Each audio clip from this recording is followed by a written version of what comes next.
Hello, hello, hello, and welcome to the marvelous Monday broadcast of Miss Hope's Reading Hour. Hello, my friends. Hello. So, let's talk about Friday, our fabulous Friday, which it was supposed to be. Okay, so I was out and had a lot of things to do. I came home. I was like, okay, when I get home, my glasses look crooked. That's weird. Okay, so I was saying I gotta get home so I can do the fabulous Friday broadcast of Miss Hope's Reading Hour. I get here, had enough time and everything. Oh, there we go. Had enough time and everything, and absolutely didn't happen. First of all, earlier in the day, I knew it was Friday, but somewhere throughout the day, I thought it was Thursday. I was like, And so I didn't even think of it. I was like, okay, all right. So, I'll be doing the reading out tomorrow. And then I was like, wait a minute. Today is Friday. I realized that at like 8:30 at night.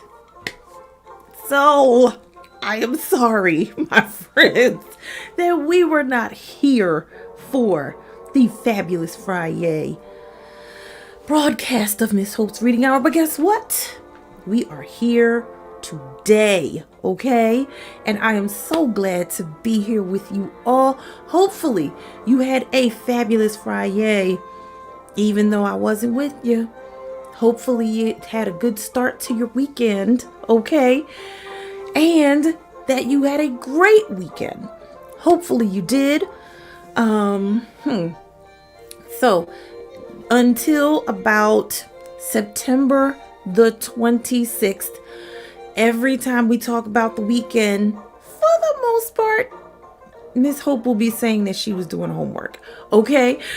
So, speaking of homework, my friends, school is about to, or has already, come back in session for some of you. If you are not in school yet, summer vacation is winding down, okay? It's getting darker earlier. Everybody's trying to squeeze as much vacation time as they can out of the last bit of summer, okay? Unfortunately, today we are not outside in the green grass and trees and the fresh air and the sunshine because it looks like it's about to pour down rain in any minute now outside. So I said, let's not set up out here and then have to take everything down because it's raining, okay? Well, our books today, our first two books, are about what happens when your summer vacation does not quite go the way that you thought it was going to go. Can we all relate to that? Okay, the last couple summers, it's been a little kooky, of course, because we know that, we're in the pandemic and things, my young ones, and it's been a little kooky, okay? It's been a little easier now since things are opening up and you get to go on trips and things like that, but still, sometimes, even though things are opening back up, some summer vacation has not gone quite the way we thought it would, okay? So our first two books will be talking about that. And of course, we are almost at the end of our Unteachables, okay? I want to see what happens. Really, okay. Because there were developments, okay, on Wonderful Wednesday that I was hoping to get to on Fabulous Friday. But we will get to them. I don't even want to talk about it right now, because then I'll get talking about it and it'll take up a lot of time and I won't get to our first two books, which we have to get to. Okay. So since we are near the end of the summer, so I'm actually looking at my box of books right now. Okay. Uh-oh. I forgot to turn our phone on silent, so we will not be disturbed during our reading. I'm looking at my box with my books, and let me see how many books I have in here. Let me see. 1, 2, 3, 4, 5, 6, 7, 8, 9, 10, 11, 12, 13, 14,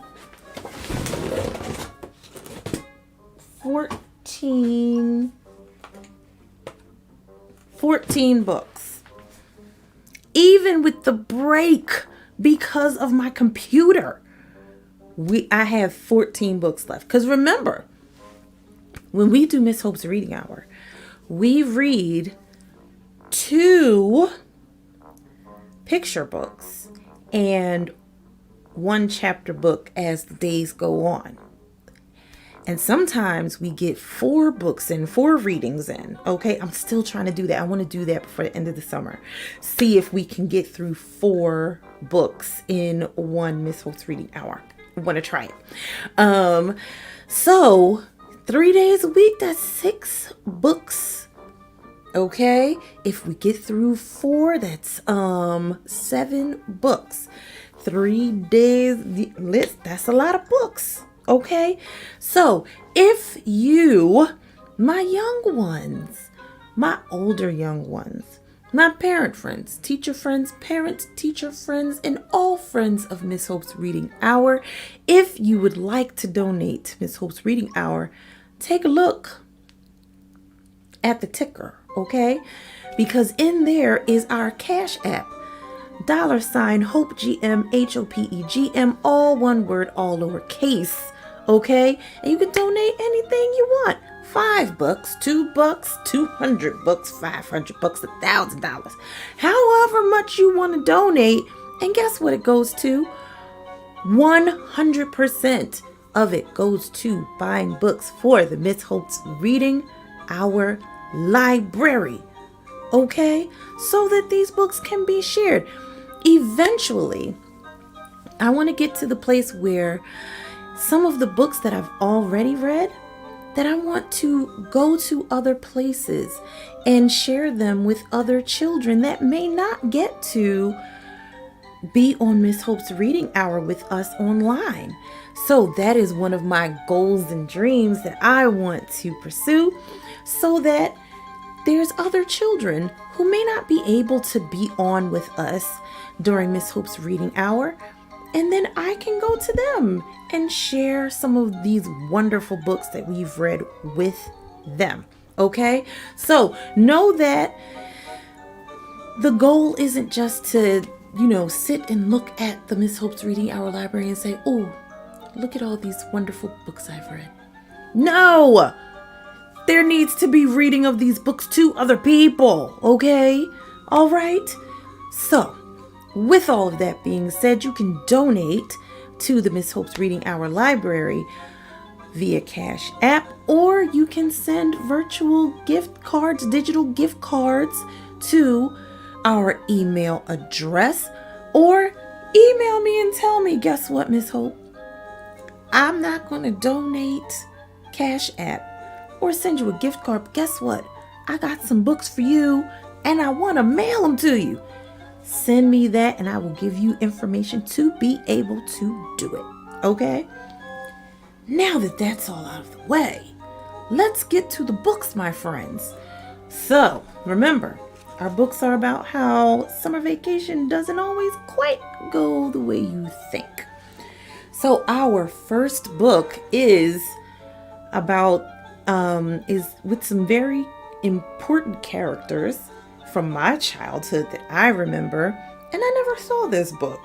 So I'm excited to read it with you all. It is Them Berenstain Bears. The Berenstain Bears and Too Much Vacation. Okay? This book is by Stan and Jan Berenstain. The Berenstain Bears and just Too Much Vacation. Let's find out what happens on their Too Much Vacation. Also, this book, I can't wait to read this one. So this is one that I did not read beforehand, but I am interested in seeing what happens in The Truth About My Unbelievable Summer. Unbelievable. Let's find out what makes it unbelievable. So this book is by David Calley and Benjamin Shoud. The truth about, look at the octopus. Let's find out what makes this so unbelievable. The truth about my unbelievable summer. And of course, my friends. Of course.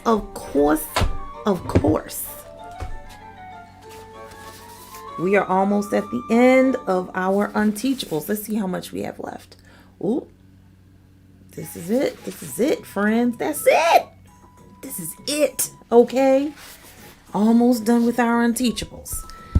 So let's get to our first book. The Berenstain Bears and Too Much Vacation. Okay, who is... Oh, and this is a Random House book.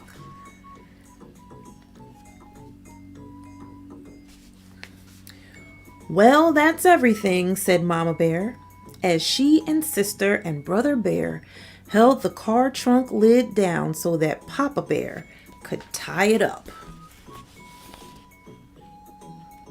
I've been on one of those car trip where you got a lot of stuff.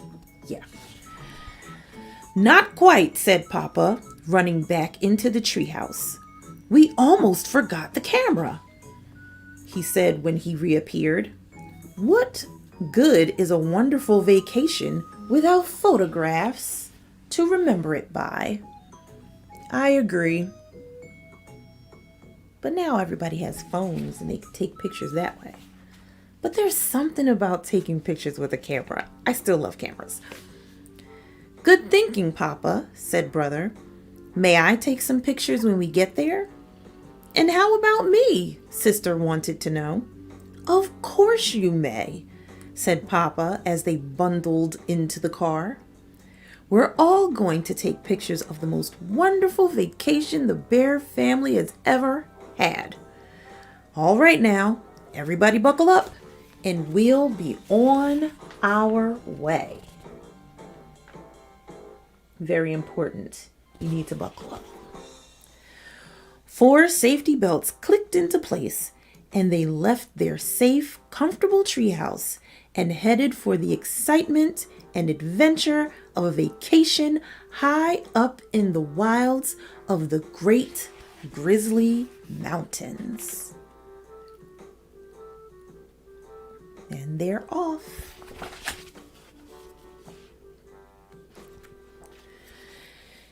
It had been Papa's idea to take their vacation in the Great Grizzlies. It'll be a real wilderness experience. We'll live off the land. We're getting too soft here in the valley with all our supermarkets and other conveniences. When he saw the ad in the newspaper, there was no holding him. It said, try a wilderness vacation, a lovely mountain cabin complete with a rowboat by beautiful Crystal Lake. Ah, said Papa, painting beautiful word pictures. To wake up with the rising sun and catch our breakfast from a clear mountain lake. That sounds pretty cool. To bathe in its sparkling water. To snack on delicious wild berries as we tramp the mountain trails. Oh, he can see it now. I wonder if it will be that wonderful. Uh-oh. Turn too many pages. to gaze at the beauty of a mountain sunset, then to sleep through the peace and quiet of a mountain night far from the noise of traffic and neighbors' barking dogs. Beautiful and peaceful. It all sounded great to the cubs. "What kind of fish will we catch, Papa?" asked Brother. "Trout, no doubt," he answered with supreme confidence. But Mama wasn't so sure he would catch anything. So when she packed, she took along some canned goods in case the trout weren't biting, and some books and games in case of a rainy day. "I can almost taste the fresh-caught trout," said Brother, as the road led ever higher into the mountain forest.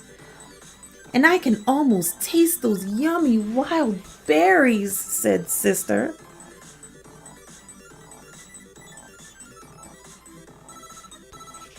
Now it sounds like that might be good.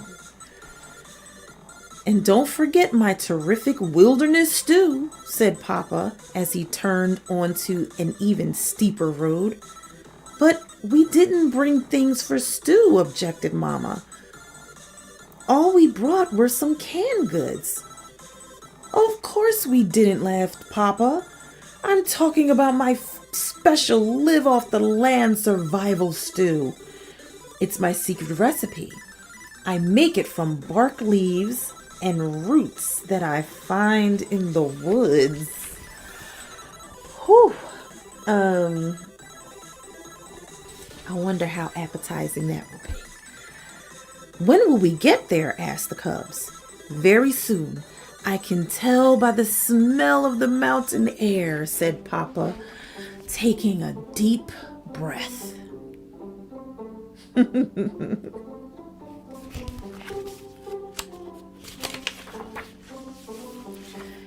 "That's not mountain air," complained Brother, making a face. "That's skunk." Said Papa, wrinkling his nose. "A good time to start taking those pictures," thought Mama. "Phew," said Papa. "Click," said the camera. Yeah, I've smelled skunk before. They spray around here, especially when it rains. "There's the cabin," shouted Sister as they rounded the bend. Almost there. And there it was indeed, a mountain cabin beside a lake complete with a rowboat. Of course, it wasn't quite as they had pictured it from the ad. Crystal Lake looked more like mud soup. The lovely mountain cabin looked more like a tumble-down shack. There was a rowboat, but it was half sunk in the lake. Oh man. Those brochures aren't always the truth. But Papa wasn't the least bit discouraged. He was more excited than ever. "It's perfect," he shouted. "The most perfect live-off-the-land vacation spot I've ever seen." Mama wasn't so sure. She noticed that there were no wires leading into the cabin, which meant there was no electricity. "That's the last thing we need," scoffed Papa.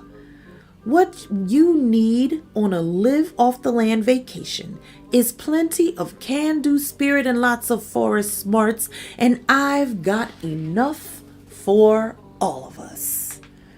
"I hope so, Papa, I hope so."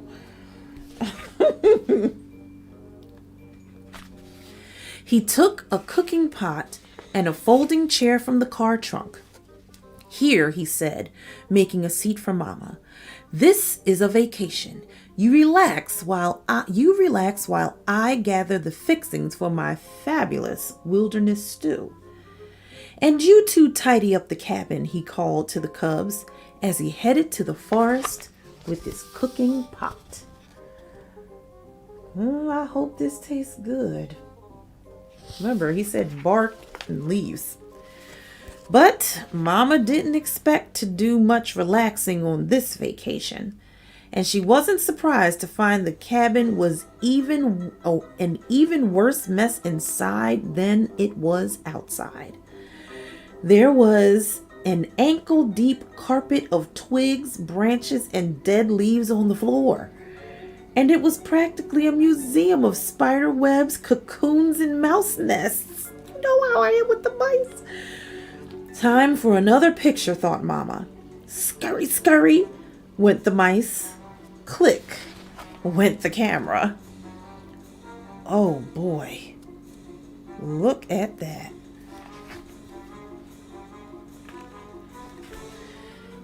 What's this? Asked Sister as she cleaned leaves out of the sink. That's a hand pump for water, Mama, answered Mama. Just what I need.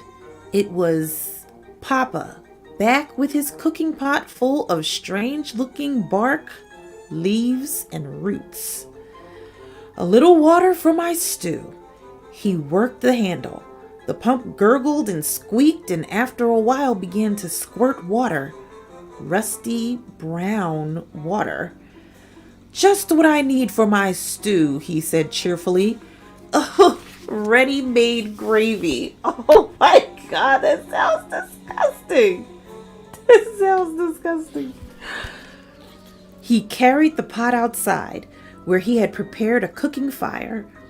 It was very exciting for the cubs, but Mama wasn't so sure. So she made a fire in the fireplace and warmed up a supper of canned beans and dried honeycomb. I don't know. Mama may have saved the day with dinner. Let's see. When Papa cried, "Stew time!" the cubs ran out for a first taste. Mama followed with the camera. "Here's to living off the land," said Papa, holding up a big spoon of strange-looking stuff. Then he, brother, and sister each took a taste. "Yuh," said sister. "Blah," said brother. "Patooey," said Papa. "Click," said the camera. How tasty did you think bark and leaves and roots was gonna be? Mama Bear's supper of beans and honeycomb proved very tasty. Papa stretched and yawned. Now early to bed so I can get up with the sun and catch our breakfast. The sun did rise. It was very beautiful, but Papa snored right through it. The frogs, crickets, and owls had made such a racket during the night that he hadn't fallen asleep until just before the rising sun lit up the sky. Whew, that's a lot of noise.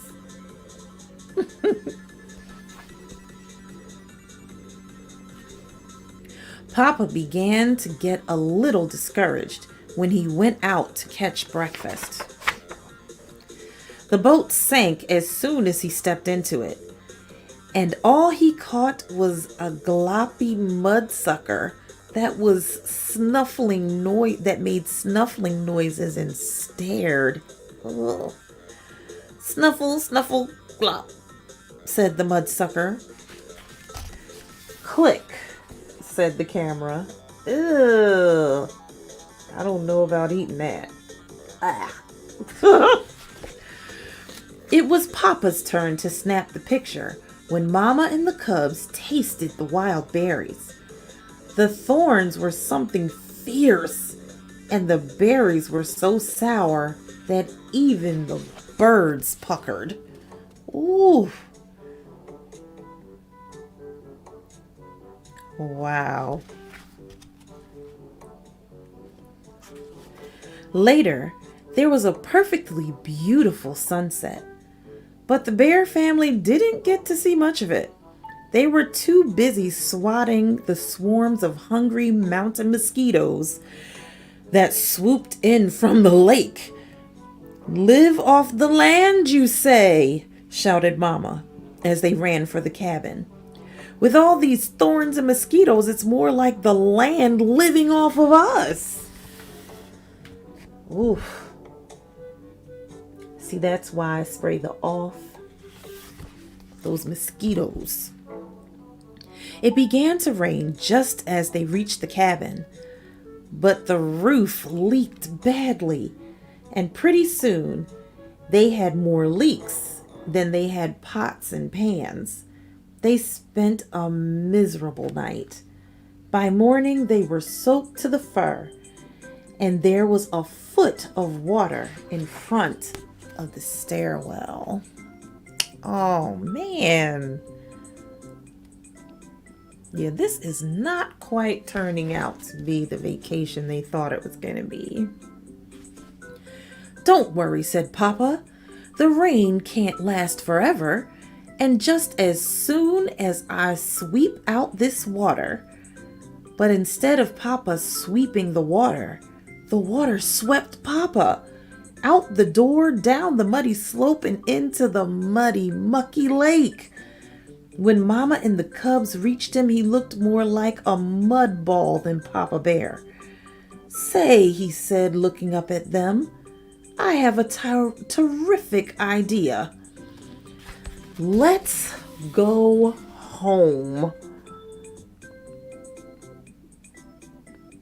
I bet that is a pretty terrific idea after all of that. So the Bear family loaded the trunk, put the car top up, bundled into the car, and bumped and splashed down the mountain in the driving rain. The rain had stopped and the sun had come out by the time they reached the valley. And their treehouse had never looked so good to them as it did that day. I bet it didn't.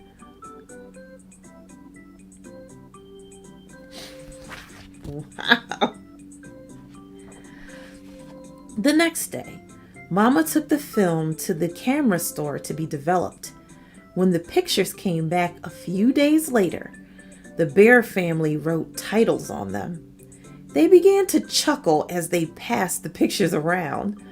The chuckles grew to roaring laughter, and soon they were laughing so hard they cried. Papa smells the mountain air. We are greeted upon arrival by the mice. We taste Papa's wilderness stew. Papa catches our breakfast right here. Our first taste of wild mountain berries.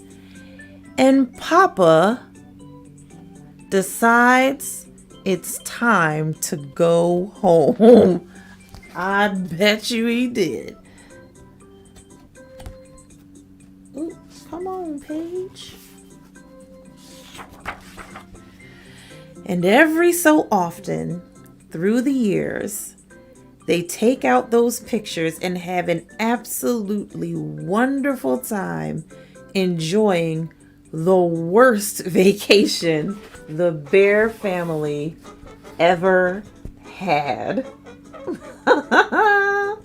The end.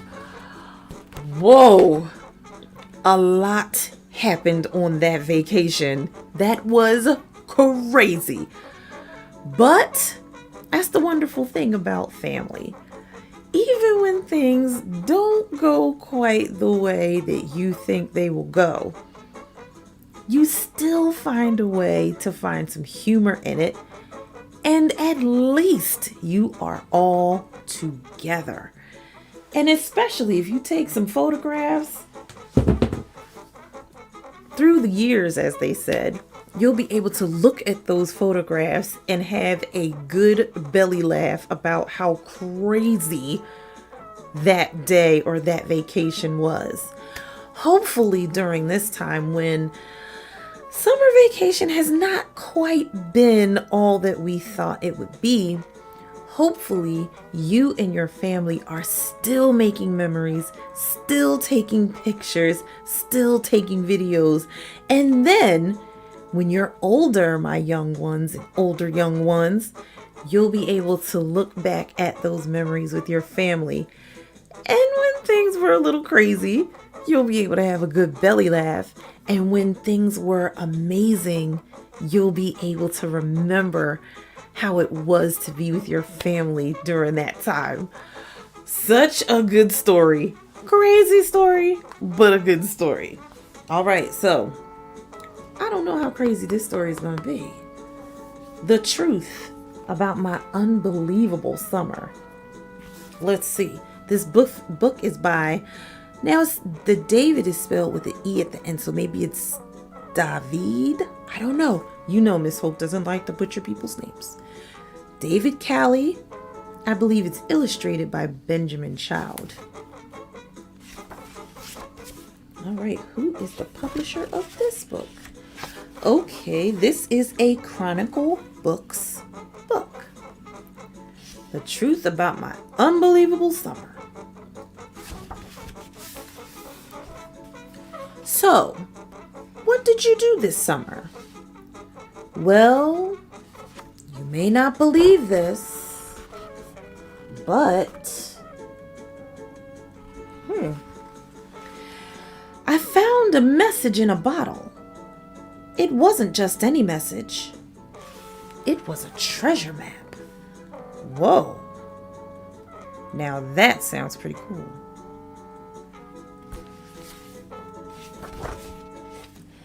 Then a magpie pecked it out of my hand. Magpie is a bird. So I chased the bird all the way onto a ship in port. Uh-oh, is that a pirate ship? It's a pretty interesting looking ship. Apparently, the crew didn't appreciate unexpected guests. Ooh, look at that skeleton mermaid on the front. I would have been scared to get on that. Okay. Just when I thought I'd escaped, I almost became a giant squid's lunch. What?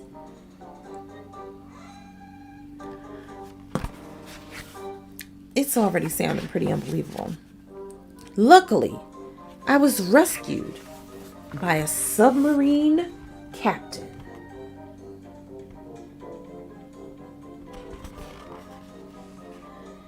Who promptly put me to work. I mean, listen. I rescued you. My pay is that you do some work for me.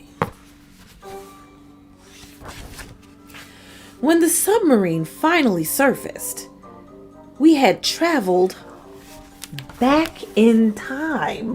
What?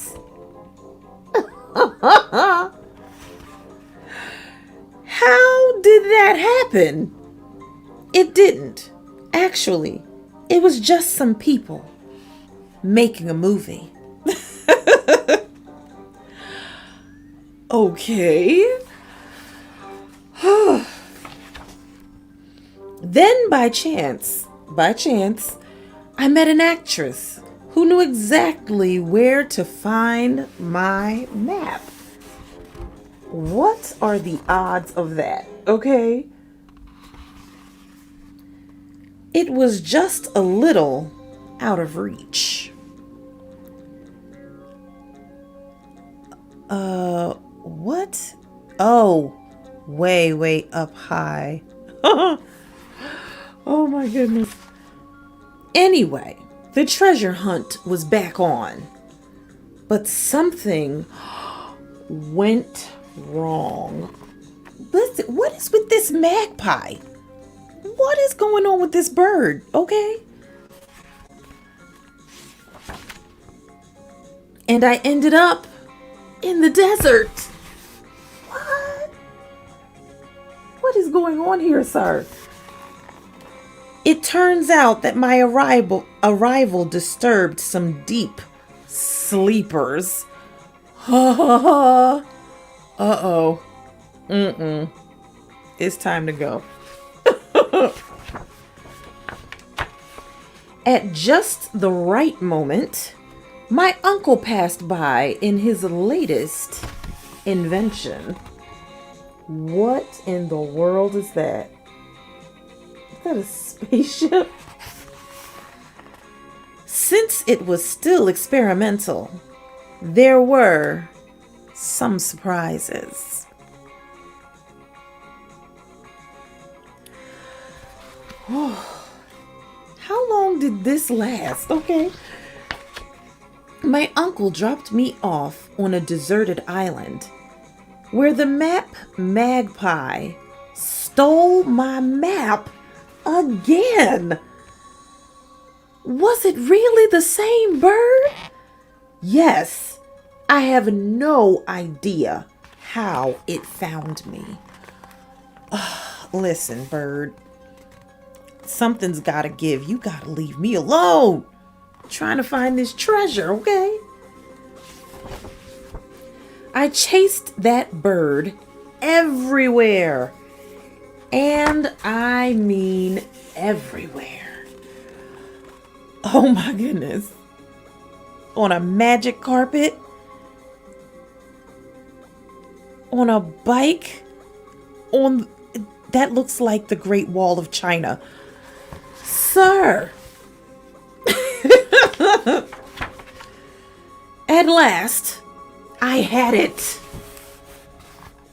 At the top of a mountain. So I hitched a ride down the mountain on the back of a skier. Oh my goodness. Then I remembered my uncle's jetpack. Really? Once airborne, it was easy to follow the map's directions.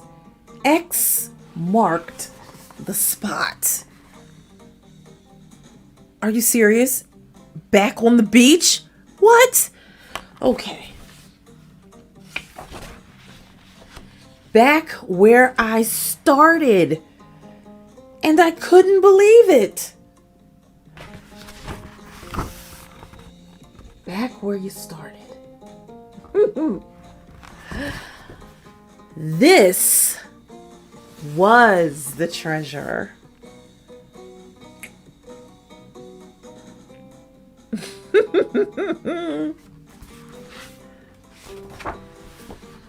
Still, I guess my summer was okay. Okay. So, you probably don't believe me, right?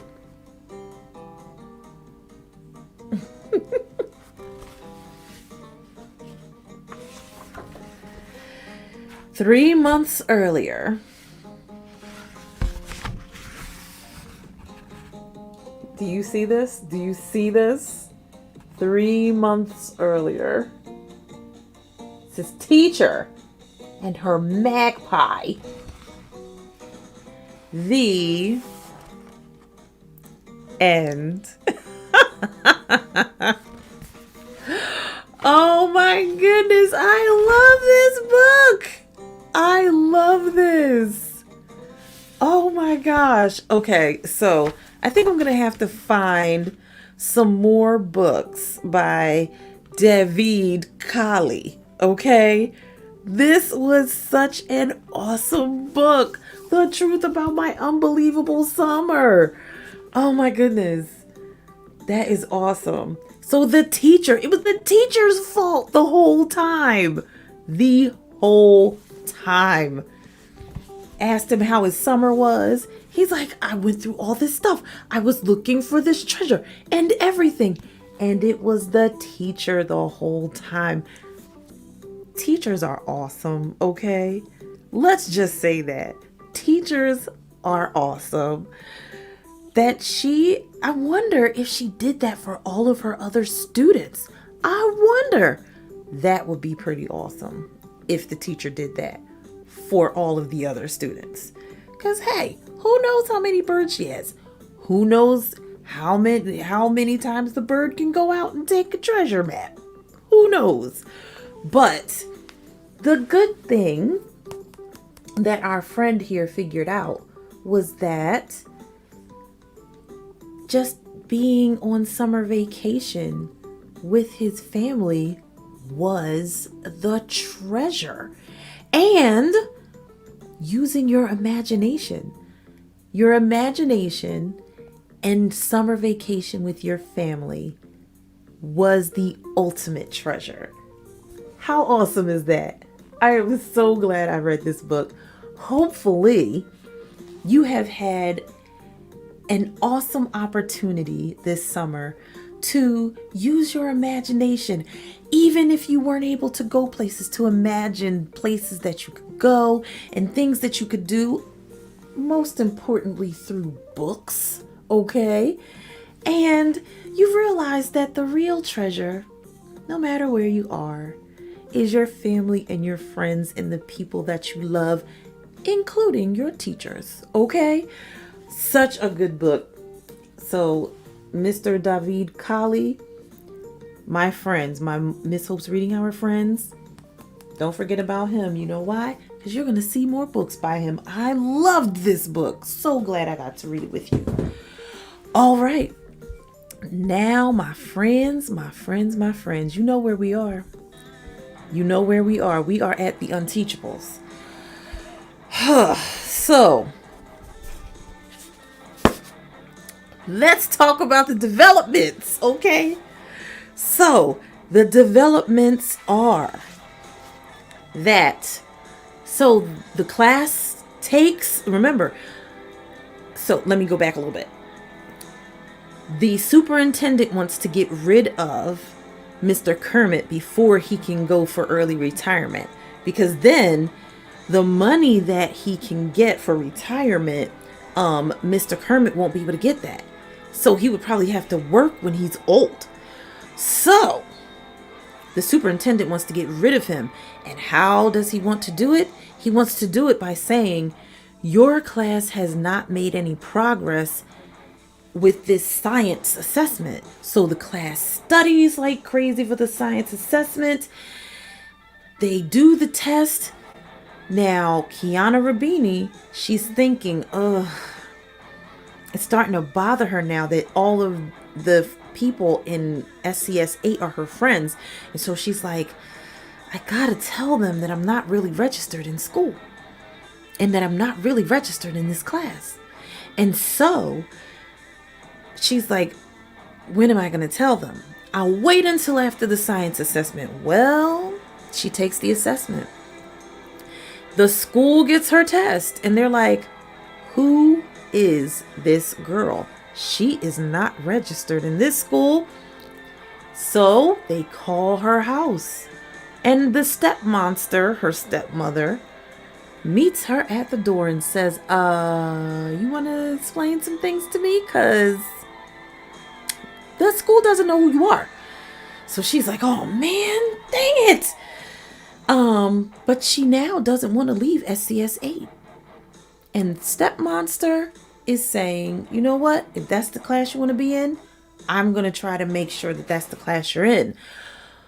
But we find out that Kiana has aced the science assessment. Will they count it toward the scores for SCS 8 so that Mr. Kermit's job can be saved? That's where we are. Let's find out what happens. Chapter 26, Mr. Kermit. I never thought it could be like this again. Every morning, as I park the Cocoa Nerd, good as new, or at least good as 27 years old, I can't wait to get into the classroom. There's a spring in my step. I'm practically jogging. At the coffee pot in the faculty lounge, I fill the toilet bowl only halfway. I don't need coffee to stay awake. I'm firing all cylinders, as Jumpin' Jake Terranova might say. Even the name doesn't sour me the way it once did. I'll never be able to forgive the cheating scandal, but there's no denying the role Jake played in turning this class around. The class! Just the thought of them sends a jolt of electricity up my spine. Who could have guessed that the rejects of the whole district would turn out to be exactly what I needed? The Unteachables. Well, not anymore. Oh, sure. There are better students in this world. Okay, there are better students in this hallway. But comparing what they've become to what they started out as, it's clear that something very special is happening. And their teacher has to believe in something. I haven't believed in for a long time. Myself. There was a moment at the beginning. Parker, in his unusual pose, hunched low over his exam booklet, staring as if trying to see inside the invisible molecules of paper. Hose hypnotists, he was mumbling, struggling to make sense of the letters on the page. Hose hypnotist. Then all those hours of reading support kicked in. Photosynthesis, he exclaimed triumphantly. I had to hold myself back from cheering out loud. Jake actually took test day off so he could be with the class to provide moral support. In reality, he was more stressed out than the students and putting everybody on edge. Eventually, I had to coax him into the hall and tell him to go back to the dealership. He protested, but what if you... Bereft of speech, he threw his arms around me. This was not something I ever wanted to happen. Go, I told him, wriggling free. Sell cars, jump through hoops. You're the best teacher ever, Jake declared emotionally. I'm so sorry I did, the thing. Goodbye, Jake. More memories of that morning. Looking out over my students, and suddenly the whole room was blurry because my eyes were filled with tears. Just like they dove into the river because they thought I was drowning, they dove into this, and they did it for me. They had no way of knowing that my job was on the line. That made it all the more impressive. I said this was important, and the kids took my word for it. They even studied. As I walked between the desks, peering over shoulders, the scratch of number 2 pencils filling in ovals made my heart swell to bursting. I knew it then, and the feeling has only gotten stronger since. I love these students. Parker, Aldo, Elaine, Barnstorm, and Mateo. And Kiana, who, it turns out, isn't even really in the class, or any class. That's my fault. I'm the one who never bothered to glance at my own attendance list long enough to realize that my top student wasn't on it. How blind was I? How burned out and detached? On the other hand, who expects a kid to come to a school she isn't signed up for? Her stepmother straightened everything out. Christina Vargas explains at our meeting the week after the test. Kiana's only here for a couple months, and the registration process was too much red tape, so she blundered into your class and figured she'd be gone by the time anybody figured out she didn't belong. It's ridiculous, but almost understandable. My cheeks got hot. I suppose that doesn't make me look very on top of things. We're all at fault, the principal says kindly. I had her progress report right in my hand. I remember struggling to put a face to the name, but I never took it any further. Well, I'm not sorry it happened, I go on. She's a fantastic kid and a brilliant student. Look at her score on the exam, 96. She sets a positive example for the rest of the class. My voice trails off. Christina's face has turned ashen. I take a guess at the reason. Are you moving her? Because her science score proves she doesn't belong with my kids. I'm not moving her, she says grimly. Her stepmother specifically asked that Kiana stay with you. Demanded, actually. But there's something else. I sit back, waiting. Christina takes a deep breath. This is difficult, Zachary. I hate to be the person who has to give you the news. Truth is, you won't be a teacher here much longer. It comes so far out of left field that I'm shocked into silence at first. Then light dawns. Thaddeus, the science test, but the scores were good. Kiana's alone. That's just it, she tells me. You know Dr. Thaddeus wants you gone. As soon as he realized what was happening with the Rubini girl, he had her result disallowed. Even without her, I insist. The others have made so much progress. Surely their grades are enough. Almost, she said sadly. Remember, Dr. Thaddeus has access to every test these kids have taken since preschool. He can cherry pick exactly the numbers he needs to make sure you can't win. It reminds me of an old saying I heard somewhere. Figures don't lie, but liars figure. Devastated, the principal removes an envelope from her desk drawer and hands it over. Dr. Thaddeus dropped it off this morning. I pleaded with him, Zachary. I pointed out how close they came to making it, even though he stacked the odds against them. I raved about how absolute zero was expected of these kids. So any proficiency at all is a credit to a remarkable teacher. He couldn't have cared less. He said even if they had fallen short of 1/1,000,000th of 1%, it wouldn't have changed anything. Still talking, weeping practically. But I can't make out any of it. She's still talking, weeping practically, but I can't make out any of it. It's like I'm in a tunnel and the echoes are rattling around, but not quite reaching me.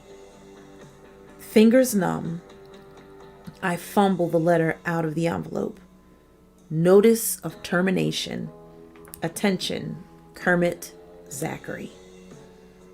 Please be advised that pursuant of Article 12, subsection 9 of the Greenwich Teachers Association contract, your services will no longer be required as of December 22nd of the current school year. My eyes skip down the page, bouncing off terms like poor performance, unacceptable results, and ineffective educator. I can't bring myself to read it all, but the message is painfully clear. This magical semester, in which I turned my own life around as much as the students, was nothing but a tease. It raised my hopes only to dash them to pieces at my feet.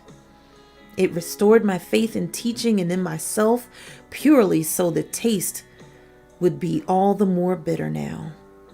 I'm fired, sacked, kicked to the curb, canned, given the boot as of December 22nd.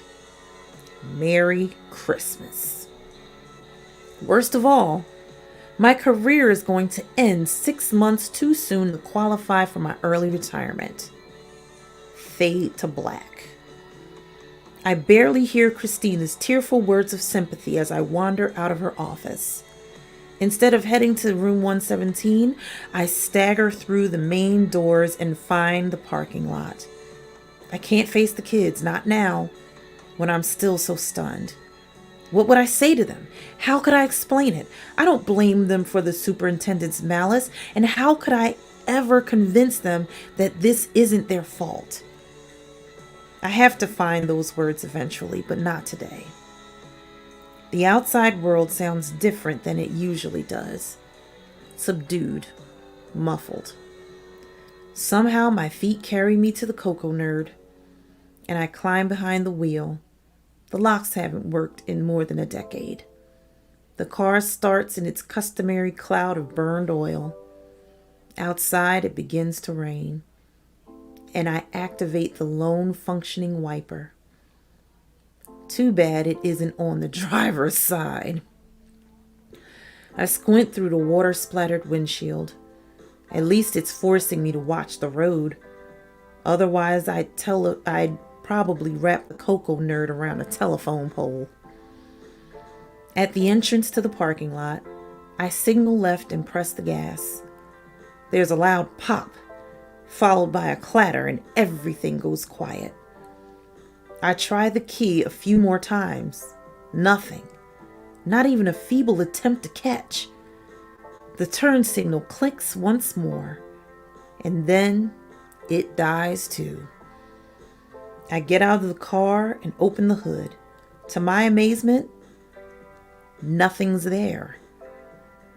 On closer inspection, I spy the motor lying on the pavement next to the battery, the radiator, the transmission, and a lot of other stuff that used to be attached to the car.